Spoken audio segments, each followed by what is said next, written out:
Bull went wild after being whipped. Then the rancher's youngest son walked in. The sun hovered over Hollow Ridge Ranch like a cruel overseer, its heat baking the cracked earth into brittle tiles of dirt and clay. The sky was a sheet of pale blue, wide and merciless, and the wind had vanished hours ago, leaving the paddock choked in dust and silence. Inside the reinforced pen, the bull, Brutus, paced with jerky, agitated steps. His black hide was streaked with drying sweat, flecked with grime, and torn open in places where the leather whip had broken skin. The gashes across his flanks pulsed with heat. His ribs expanded sharply, and his eyes, wild, white-rimmed, alert, darted at every movement like a creature cornered, not furious, but terrified. "Back away!" Roy barked, dragging a limp whip behind him as the other ranch hands scattered outside the fence. His voice cut through the stillness like an axe splitting wood. "He's got murder in his blood. Look at him! Look!" Brutus thrashed once more at the corner post, horns slamming into steel. The clang rang out across the hills, startling a few crows from a nearby fence line. 9-year-old Micah stood 30 feet away, pressed against the outer rail, half hidden behind the splintered wood. He hadn't meant to get so close. One minute he was walking toward the hay shed to look for his carved stick horse. The next, he was rooted to the ground, staring into the chaos unfolding in the pen. The boy's small fingers gripped the post so tight his knuckles turned bone white. He watched Roy's heavy frame stomp along the edge of the enclosure, shouting curses that clung to the air like smoke. A few yards back, the other hands whispered among themselves. One shook his head, another spat in the dirt, but none approached. No one dared. Brutus, shaking now, lowered his head again. He didn't charge, but he didn't rest either.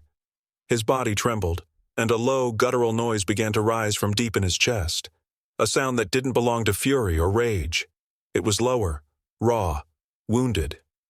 Micah blinked. The boy's gaze softened, confused. This wasn't what the older boys had described. "He's a killer, just like his sire. He don't know nothing but blood." But that's not what Micah heard in that sound. It wasn't the roar of a beast ready to maul. It was grief.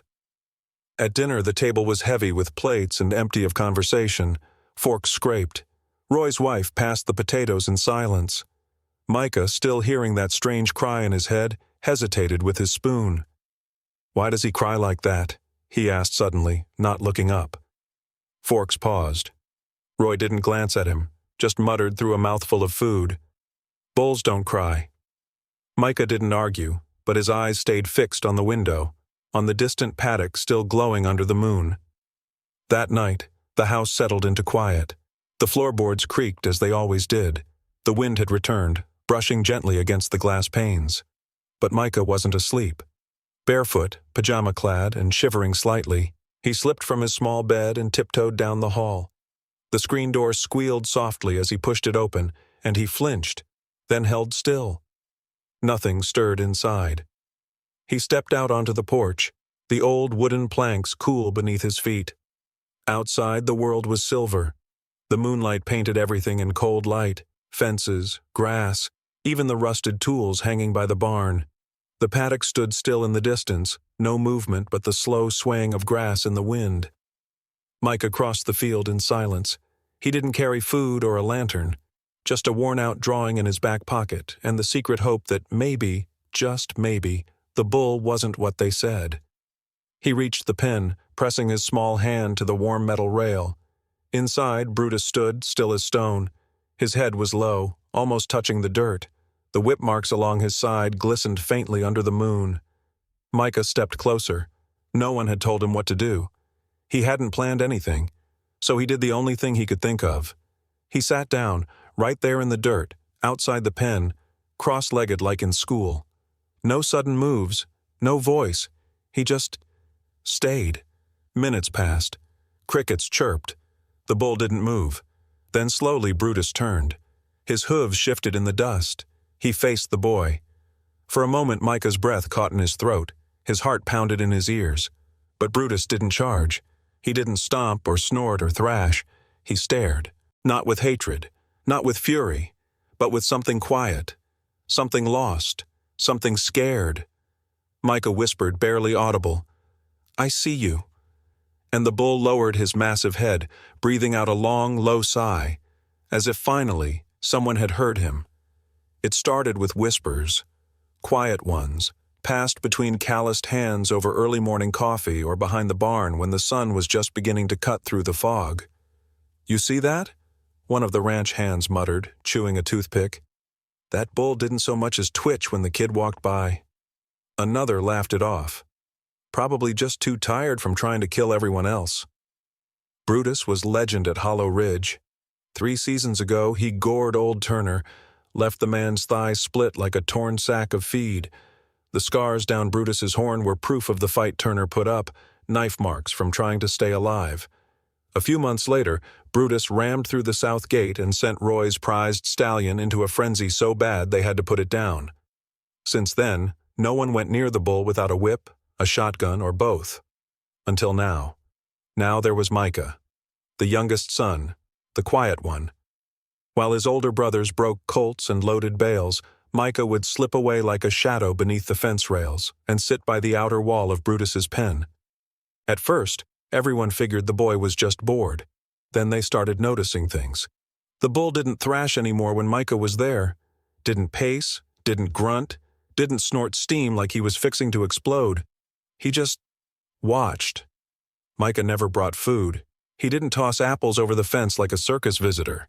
He didn't reach out or try to pet him. He didn't even speak much. He just sat. Sometimes he hummed, quiet, crooked tunes with no name.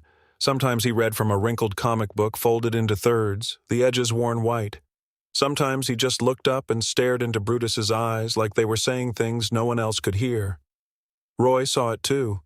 He stood on the porch one afternoon, arms folded over his gut, eyes squinting against the sun as he watched the boy lean back against the fence, bare toes in the dust, reading aloud about alien invaders and masked heroes. The bull, 7 feet of muscle and hate, stood like a statue a few yards away. Just listening. Roy grunted. "Luck," he muttered to his wife, who was shelling peas beside him. "Kid'll get his neck snapped one of these days. Then we'll see how special it is." But his voice didn't sound so sure. Later that evening, the sky turned slate gray, and the wind began to shift, heavy and electric, as though the clouds were holding something they hadn't decided whether to release. Micah sat cross-legged in his usual spot, tracing lines in the dirt with a stick. He wasn't reading today. He was thinking. Brutus stood across from him, hooves planted firm, eyes dark and alert. His massive chest rose and fell like a quiet drumbeat. Micah tilted his head and studied the bull. "Why do you always turn that way?" he whispered. Brutus flinched slightly when a leaf skittered across the pen, his head jerking toward the right, but not the left, not once. Micah crawled forward, just enough to get a closer look, and then he saw it, clouded and pale. "Your left eye," he whispered, brow furrowing. "You're blind." The realization hit him like cold water. The bull hadn't been charging. Not at first. He'd been startled, misjudging space, attacking things he couldn't fully see. That night, during dinner, Micah sat stiff and quiet, barely touching his food. His brother Clay nudged him. "You look like you've seen a ghost," he joked. Micah swallowed hard. He's not mean. He's just scared. And blind. His left eye, it's got a cloud. That's why he jumps. Roy didn't look up from his plate. "Don't start making excuses for that beast." "But it's true," Micah said, voice louder now. "He's not trying to hurt anyone. He's lashing out because he can't see right." Roy stabbed a chunk of meat with his fork. "I don't care if he's blind, deaf, or sings in a choir. He's dangerous. Always has been." Later that night, Micah couldn't sleep. The wind howled outside, and the old roof creaked with every gust. As he pulled his blanket tighter, he heard voices through the thin walls. Roy's voice, low and final. "It's time. We sell him for meat. Before he kills someone." Micah's heart twisted. It was like hearing someone talk about putting down a dog that still wagged its tail. His throat ached. That wasn't a monster in the pen. That was someone hurting. Like Mom, in her last months. Snapping at everyone, locking herself in her room, crying behind closed doors until her voice gave out. Nobody saw it until it was too late. Everyone called her angry. But Micah knew better. He wasn't about to let it happen again. The next morning came heavy with heat and tension. The storm had passed, but the air still carried its weight. A truck rumbled up the dirt path, an old hauler from the slaughterhouse, red dust kicking up behind its tires. Micah's eyes widened. No, he whispered, grabbing his boots and rushing outside. Across the field, Roy was already in the pen, rope in hand. Brutus stood at the far corner, massive shoulders rising with each breath. His muscles were coiled tight. "Dad!" Micah screamed, running full speed toward the paddock. "Stop!" But Roy didn't stop. He lifted the lasso, swung it overhead. Brutus turned his head, confused, sensing the motion but not fully seeing it. Then, crack! The rope flew forward. Brutus flinched violently, hooves scraping against the dirt. Micah climbed the lowest rung of the fence. "Dad, don't!" The bull twitched, then lunged. A flash of motion. Dust exploded. Wood groaned. The pen shook. "Get out of there!" someone yelled from the porch. Brutus's horns missed Roy by inches as he dove back, stumbling into the fence. Roy's hat flew off, his face twisted in rage. You see what he is?" But Micah didn't see a killer. He saw fear. Brutus stood in the center of the pen, chest heaving, dirt caked on his muzzle, eyes wide.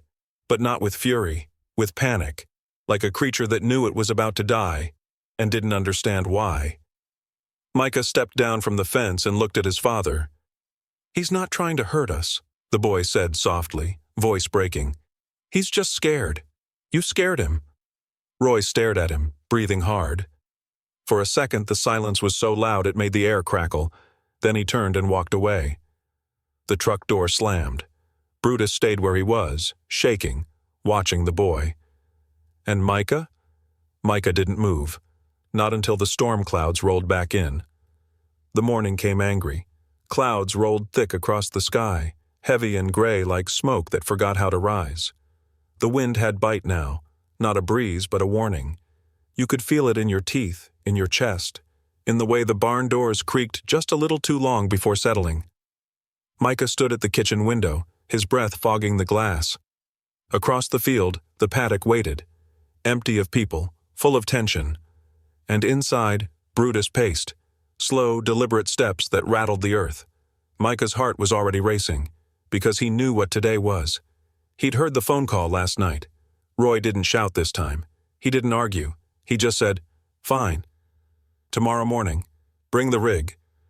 The slaughter truck. Micah had barely slept. When he did, it was flashes, Brutus in chains, Brutus buckling in a metal cage, Brutus screaming without words. Now the boy clenched his fists at his sides, jaw tight.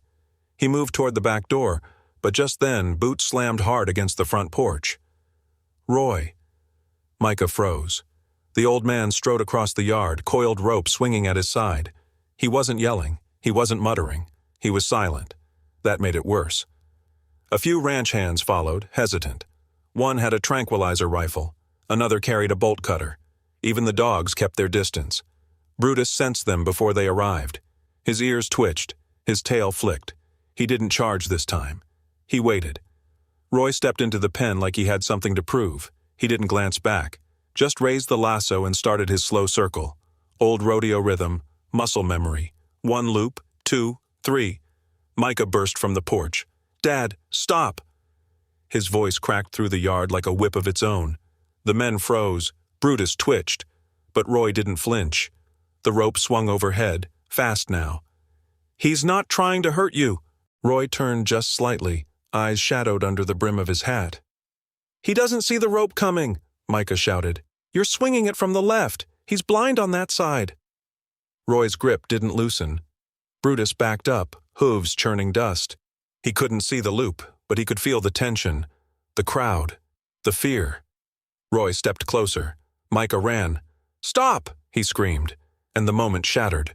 Brutus lunged. It wasn't slow. It wasn't theatrical. It was thunder and dust and horns flashing forward with terrifying force.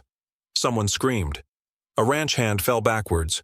One of the dogs barked and bolted. Roy stood frozen for half a second, the rope half formed in the air. Then, Micah. A blur of blue flannel and bare feet. He threw himself between them, arms out, eyes shut tight. The world stopped. Hooves locked inches from his chest. Brutus's breath washed over the boy, hot and wild, full of earth and fear. His horns missed Micah by less than a heartbeat. A cloud of dust hung around them like smoke from a fired gun. No one moved. The ranch was silent. Then, slowly, Brutus let out a low, deep rumble from his throat. Not a growl, not a threat. Something older, a sound like the wind inside a canyon. And then, he lowered his head.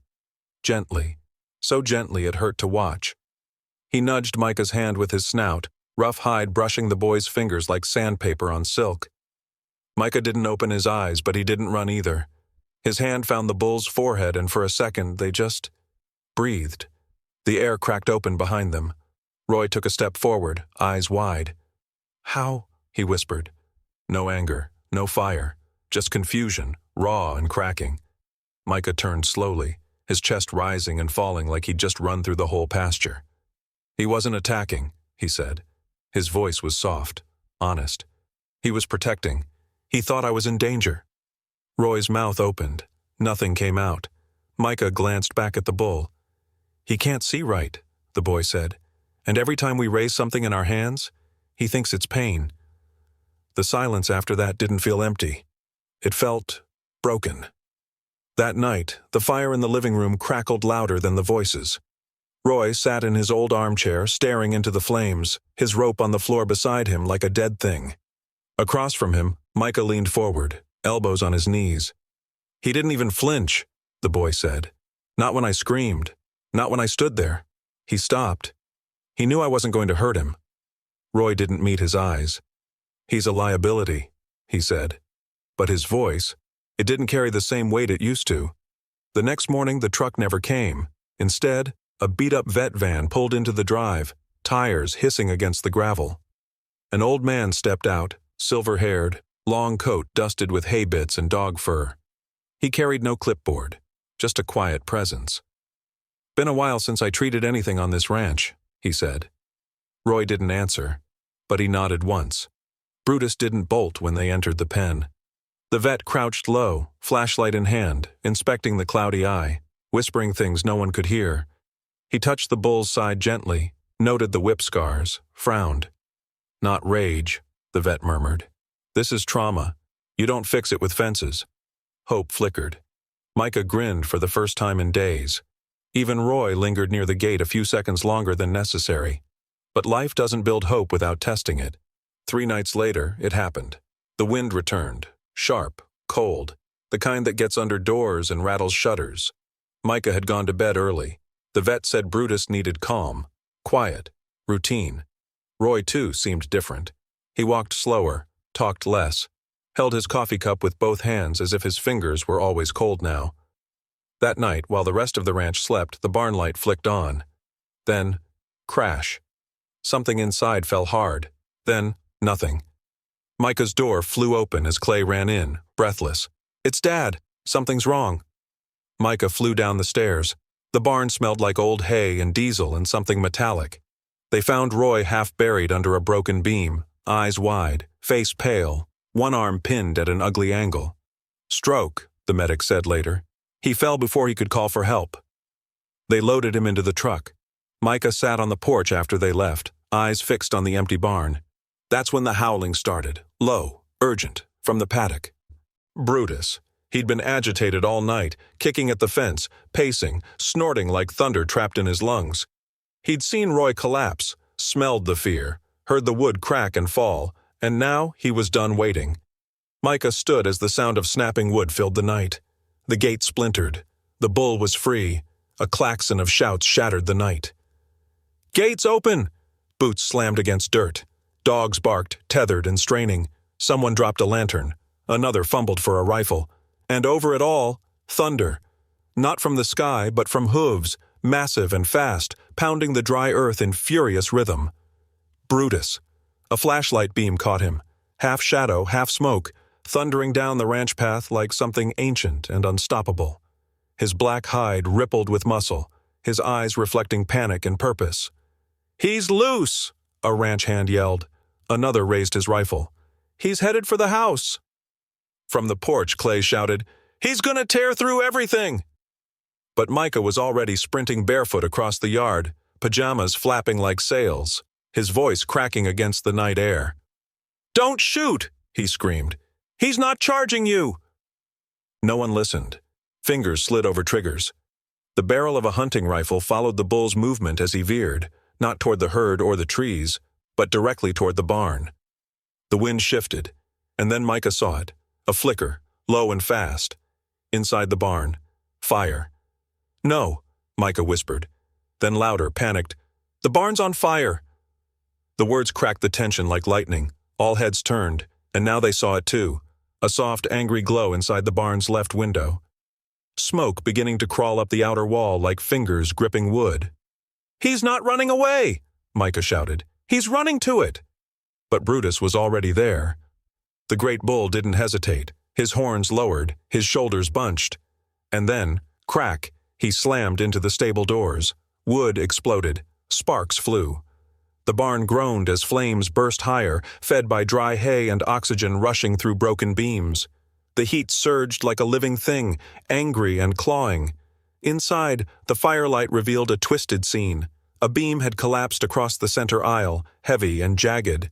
And beneath it, Roy, half covered in soot, unconscious, pinned beneath a splintered beam. His chest barely moved. Micah's voice broke as he reached the doorway. "Dad!" The fire answered with a roar. He started forward, but the smoke slapped him back. Coughing, eyes watering, he stumbled. Inside the barn, Brutus stood frozen for half a heartbeat, blinking against the smoke. Then, he stepped forward, careful, measured. The bull dropped his head and shoved against the beam. Nothing. He braced again. Shove. Wood cracked. Again. Shoulders straining, hooves digging into ash and hay. Crack. The beam shifted an inch, then two. Roy's arm slid free, limp. "Dad!" Micah cried, pushing through the smoke now, ignoring the heat stinging his skin. He reached Roy's wrist, still warm. "Come on, help me!" he gasped to no one. And yet not alone. He pulled with all his might, boots scraping across the scorched floor. Brutus backed up, then pushed again, his entire frame straining against the final edge of the beam, and it gave.